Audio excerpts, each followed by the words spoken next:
اعوذ باللہ من الشیطان الرجیم بسم اللہ الرحمن الرحیم ما اشہدتهم خلق السماوات والارض ولا خلق انفسهم وما كنت متخذ المضلین عضدا۔ اب یہاں پہ جو ہے اللہ تعالی اپنے احسانات ان فرشتوں یعنی کہ جس نے سجدہ سے انکار کر دیا تھا اس کے بارے میں بیان کر رہے ہیں۔ شیطان کو بتلا رہے ہیں کہ ما اشہدتهم، کیا میں نے ان کو حاضر نہیں کیا تھا خلق السماوات والارض، جب ہم زمین اور آسمان کو پیدا کر رہے تھے، بنا رہے تھے، تو ہم نے ان کو حاضر نہیں کیا تھا۔ ولا خلق انفسهم، اور جب ہم خود ان کو پیدا کر رہے تھے اس وقت بھی ان کو ہم نے حاضر کیا تھا، لیکن اس نے کیا کیا کہ وما كنت متخذ المضلین عضدا، اور وہ جو ہے اپنے آپ کو گمراہ لوگوں میں شامل کر لیا، یعنی کہ وہ خود اپنے پاؤں پہ کلہاڑی مار لیا، اس لیے کہ جو ہے اللہ کے سامنے اس کو سب کچھ معلوم تھا۔ اور یہ شیطان جو ابلیس جو ہے یہ فرشتوں کا استاد تھا، اسی لیے کہا جاتا ہے کہ انسان کی پہچان علم سے نہیں ہوتی ہے بلکہ ادب سے انسان کی پہچان ہوتی ہے۔ علم جو ہے شیطان کے پاس بہت تھا، فرشتوں کا استاد تھا وہ، لیکن ایک تکبر نے ان کو جو ہے کہاں سے کہاں لا کے گرا دیا۔ کہاں وہ فرشتوں کا استاد تھا، کہاں اس کو جو ہے وما كنت متخذ المضلین عضدا، ایسا اس کو وہاں سے بھگایا اور لعنت کیا ایسا اللہ تعالیٰ نے اس پر کہ جو ہمیشہ ہمیشہ کے لیے اس کو لعنت ہی بھیجتے رہے اللہ تعالیٰ۔ اور کہا کہ جو شخص بھی کہ اللہ کے نبی نے فرمایا کہ فرشتے یعنی شیطان نے جو ہے ایک سجدہ انکار کرنے کی وجہ سے وہ ساری زندگی کے لیے جو ہے دھتکارا گیا، اس پر لعنت ہو رہی ہے۔ اگر اس دنیا کے اندر انسان نہ جانے کتنے سجدے کا انکار کر رہا ہے، نہ جانے دن میں 5 وقت کی نماز کا سجدہ نہیں کر رہا ہے، ایک رکعت میں 2 سجدے ہوتے ہیں تو 4 رکعت میں کتنے ہو گئے؟ 4 4 8، 5 وقت کی نماز کو جوڑ لیجیے تو کتنا ہو جائے گا؟ 40 کے اوپر ہو جائے گا۔ بتائیے 40 سجدہ انسان چھوڑ رہا ہے تو کیا وہ اللہ کے نزدیک میں لعنت میں نہیں ہوگا؟ اللہ اس کو کیسے دیکھے گا؟ محبت کی نگاہوں سے۔ تو سمجھیے کہ وہ انسان دن بھر میں اللہ کی طرف سے لعنت پھٹکارا جا رہا ہے اس کو۔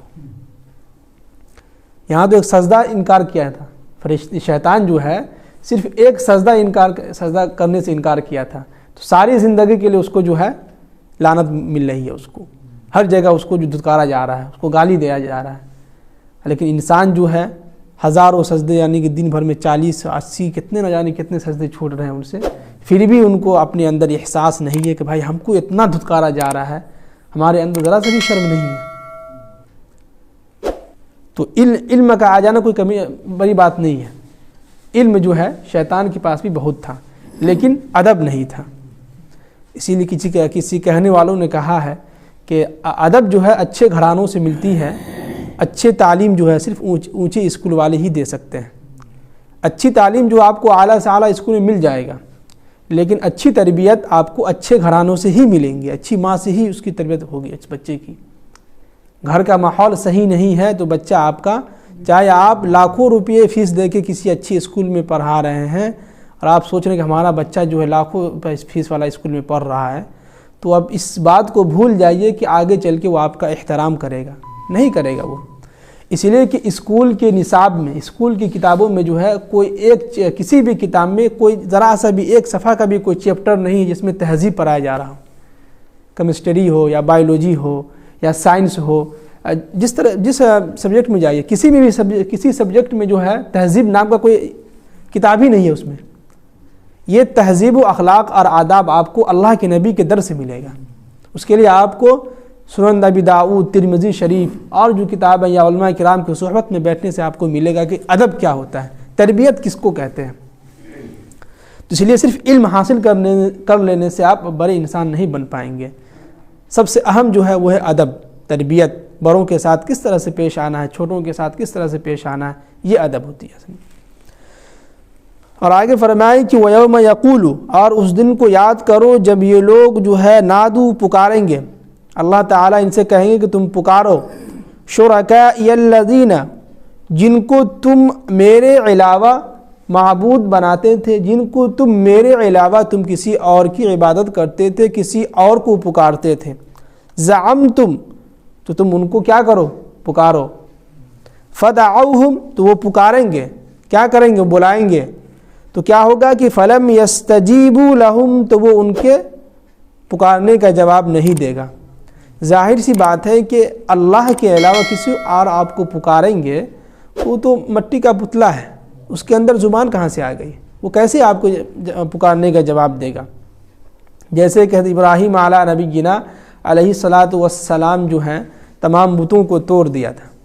بتوں کے توڑنے کے بعد ان سے پوچھا کہ کس نے توڑا ہے؟ اس لیے کہ تم ہی تھے، تمام کے تمام لوگ میلے میں چلے گئے تھے، تم نے کہا تھا کہ ہم بیمار ہیں، تو ہو سکتا ہے کہ تم ہی توڑے ہوگے۔ ابراہیم علیہ نبینا علیہ الصلاۃ والسلام نے کہا کہ بھائی تمہارا جو سب سے بڑا بت ہے اس کے کندھے پہ کلہاڑی رکھا ہوا ہے، تم ان سے خود پوچھ لو نا، تم ان سے خود کیوں نہیں پوچھ لیتے ہو؟ تو ان کے کندھے پہ تو کلہاڑی رکھا ہوا ہے، سب کا دیوتا ہے، سب سے بڑا وہی، تم اس کو مانتے ہو۔ تو اس نے کیا کہا کہ تم بیوقوف ہو گئے ہو، ہم کو بیوقوف بنا رہے ہو۔ وہ کیسے بولے گا؟ وہ اس کی زبان ہی نہیں ہے، وہ خود اعتراف کر رہا ہے، مان بھی رہا ہے، کہ وہ کیسے بولے گا؟ وہ پھر بھی وہ اس کی عبادت کر رہا ہے۔ تو نے کہا کہ بھائی جب وہ خود نہیں بول سکتا، وہ نہ خود سن سکتا ہے، نہ وہ اپنا خود نفع نقصان کا مالک ہے، اب بتوں کے اوپر اگر مکھی بیٹھتا تو کیا وہ ہٹا سکتا ہے؟ جبکہ اللہ کہہ رہا ہے کہ اللہ تعالیٰ ہر چیز سے پاک ہے۔ اللہ لا الہ الا هو الحی القیوم لا تأخذہ سنۃ ولا نوم لہ ما فی السماوات وما فی الارض۔ اللہ تعالیٰ اونگنے سے بھی پاک ہے، سونے سے دور کی بات، اونگ بھی ان کو نہیں آتی ہے، نیند سے تو بہت دور ہے۔ تو اب تمہارا بت جو ہے وہ خود اپنے بدن پر سے مکھی نہیں ہٹا سکتا، تو تم اس کے سامنے جو کھانا رکھتے ہو وہ خود نہیں کھا سکتا، کسی اور کو تم کھلاتے ہو۔ تو ایسے معبودوں کی، یعنی ایسے خدا کی تم عبادت کرنے سے تمہیں کیا فائدہ ملتا ہے؟ تب وہ خود بخود وہ کہنے لگا، وہ کیسے بولے گا؟ تو انسان خود بخود اعتراف کرنے کے بعد بھی کیا کر رہا ہے؟ اسی کو مان رہا ہے۔ تو فلم یستجیبوا لہم تو کیا کہیں گے؟ وہ جواب نہیں دے پائیں گے ان کے پکارنے کی۔ اور اللہ تعالیٰ کیا کریں گے کہ وَجَعَلْنَا بَيْنَهُمْ مَوْبِقًا اور ہم ان کے درمیان جو ہے بیچ میں ایک آر حائل کر دیں گے۔ یعنی کہ ایک انسان ہے جو ادھر سے پکار رہا ہے، کس کو؟ اپنے معبود کو، یعنی بتوں کو جو عبادت کرتا تھا دنیا کے اندر، تو اللہ تعالیٰ کیا کریں گے کہ ان کے درمیان ایک آر کھڑا کر دیں گے کہ وہ سنے گا ہی نہیں، اور وہ سنے گا بھی تو بول کیسے پائے گا؟ صرف ایک اللہ کی وہاں حکومت چلے گی، تو ظاہر سی بات ہے کہ جہاں پر ایک اللہ کی حکومت چلے گی وہاں کسی کی بات کہاں سنی جائے گی؟ کون اس کی بات سنے گا؟ اور فرمائے کہ وَرَأَى الْمُجْرِمُونَ النَّارَ اور مجرمین جو ہے، جو لوگ بے گنہگار ہیں، وہ جو ہے اپنے سامنے آگ کو دیکھے گا۔ تو قرآن نے کہا کہ وَرَأَى الْمُجْرِمُونَ النَّارَ اور مجرمین جو ہے آگ کو دیکھیں گے تو فَظَنُّوا وہ گمان کریں گے کہ أَنَّهُمْ مُوَاقِعُوهَا یقیناً ہم اس آگ کے اندر ڈالے جائیں گے۔ مجرم وہاں پہ اعتراف کر لے گا کہ اب ہماری خیر نہیں ہے، اب ہماری کیا ہے؟ خیر نہیں، ہمارے سامنے آگ جو ہے جلتا ہوا نظر آ رہا ہے، ہمیں جو ایسا لگ رہا ہے کہ اب ہم اسی جہنم میں ڈھکیلے جائیں گے۔ اس لیے قرآن نے جو ہے کہا بار بار کہ بھائی جب تمہارے سامنے دنیا کے اندر، تمہارے محلے میں، تمہارے گاؤں میں، تمہارے پاس جو ہے گھر پہ آ کر کے دعوت و تبلیغ والا عمل لوگ آتے جاتے رہے کہ بھائی اللہ سے ڈریے، اللہ کے آگ سے ڈریے، اللہ کے خوف اپنے اندر پیدا کیجئے، پھر بھی تم نہیں مانتے تھے، تو انسان وہاں پہ اپنے آنکھوں سے دیکھے گا کہ وَرَأَى الْمُجْرِمُونَ النَّارَ مجرمین جو ہے اپنی آنکھوں کے سامنے دکھے کہ آگ وہاں جل رہی۔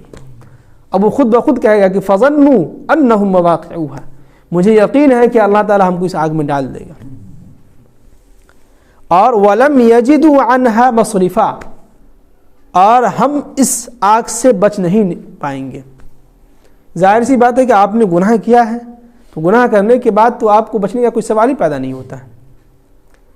اور یہ دیکھیے کہ ایک انسان جو ہے دنیا کے اندر زندگی گزار رہا ہے، اگر اس کے پاس، اگر اس کی زندگی میں، اگر پوری زندگی میں کبھی اس کے پاس کلمہ طیبہ کی دعوت نہیں پہنچی ہے، اگر اس کو نہیں معلوم ہوا ہے کہ نماز کیا ہے، تو اللہ تعالیٰ ان سے پوچھیں گے کہ کیا تمہارے پاس کوئی آدمی آیا تھا بتلانے کے لیے؟ الم یأتکم نذیر کیا تمہارے پاس کوئی آیا تھا ڈرانے کے لیے؟ تو اگر وہ کہے کہ ہاں اللہ تعالیٰ ہمارے پاس ڈرانے کے لیے آیا تھا، ہمیں بتلانے کے لیے آیا تھا، فلاں شخص آیا تھا بتلانے کے لیے، لیکن ہم نے ان کی بات نہیں مانی، تو اللہ تعالیٰ فوراً جو ہے فرشتوں کے ذریعے سے اس کو جو ہے فوراً کیا کریں گے؟ جہنم میں ڈال دیں گے۔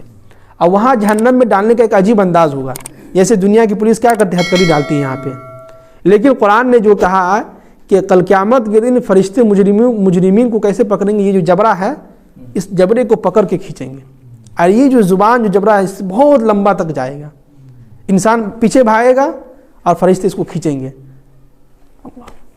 جبرے سے ہم کو پکڑ کے کھینچیں گے، چلو کہاں چلو گے؟ اور عورتوں کو جو ہے بال کی چوٹی پکڑ کے کھینچیں گے، اس لیے عورتوں کو کہا گیا ہے کہ عورت اپنے بال کو کیا کرے؟ لمبا کرے۔ عورتوں کو جو ہے بال کی چوٹی پکڑ کے جو ہے ان کو کھینچ کے لے جایا جائے گا جہنم میں، مردوں کے لیے جو ہے اس کا جبرا پکڑ کے اس کو کھینچ کے جہنم میں لے جایا جائے گا۔ کیسے بچ پائیے گا؟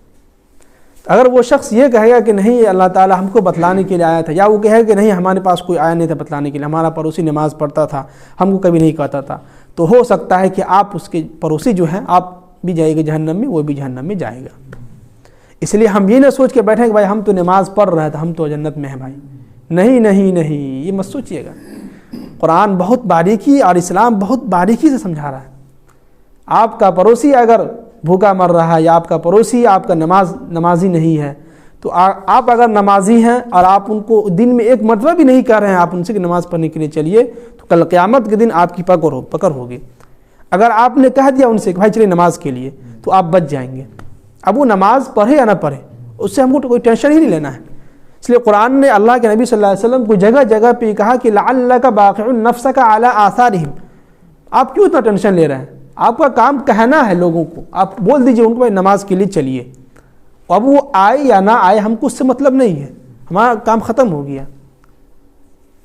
اس لیے ہم بھی یہ کوشش یہ کریں کہ جب بھی نماز کے لیے آنے لگیں راستے میں کوئی مسلمان بھائی مل جائے، یا آپ کا بچہ یا آپ کا بھتیجا یا ناتی نتنی کوئی بھی مل جائے، تو آپ ان سے کہیے کہ بابو چلو نماز کے لیے، بس اتنا کہہ دیجیے۔ باقی وہ نماز پڑھے یا نہ پڑھے کل قیامت کے دن ہم کہہ دیں گے کہ اللہ تعالیٰ سے کہ ہم نے کہا تھا ان سے، یہ نہیں گیا تھا، تو اس کو اللہ تعالیٰ جہنم میں ڈالیں گے۔ اور آگے فرمائے کہ وَلَقَدْ صَرَّفْنَا فِي هَذَا الْقُرْآنِ، ہم نے اس قرآن کے اندر صاف صاف اور کھول کھول کی مثالیں دے کے بیان کی ہیں لوگوں کے سامنے، پھر بھی انسان کیا کر رہا ہے کہ وَكَانَ الْإِنسَانُ أَكْثَرَ شَيْءٍ جَدَلًا، اور انسان بہت ہی جھگڑالو اور سب سے آگے بڑھ چکا جھگڑا کرنے میں۔ انسان سب کچھ جان رہا ہے، جاننے کے باوجود اس کے سامنے قرآن کی آیت جو ہے بار بار تفسیر اور شرح جو ہے پورے تفصیل سے ان کے سامنے بیان کیا جا رہا ہے، پھر بھی وہ کیا کر رہا ہے؟ جھگڑ رہا ہے کہ ہم نہیں جائیں گے، آپ کیا کر لیجیے گا، تو ٹھیک ہے پتہ چلے گا کل قیامت کے دن۔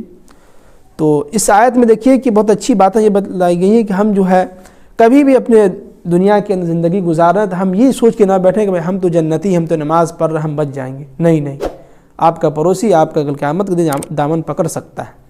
لہٰذا ہمیں اپنی بھی کوشش کرنی ہے اور اپنے پڑوسیوں کا بھی کوشش کرنی ہے، ان کا بھی خیال رکھنا ہے۔ اللہ تعالی ہم سب کو عمل کی توفیق نصیب فرمائے۔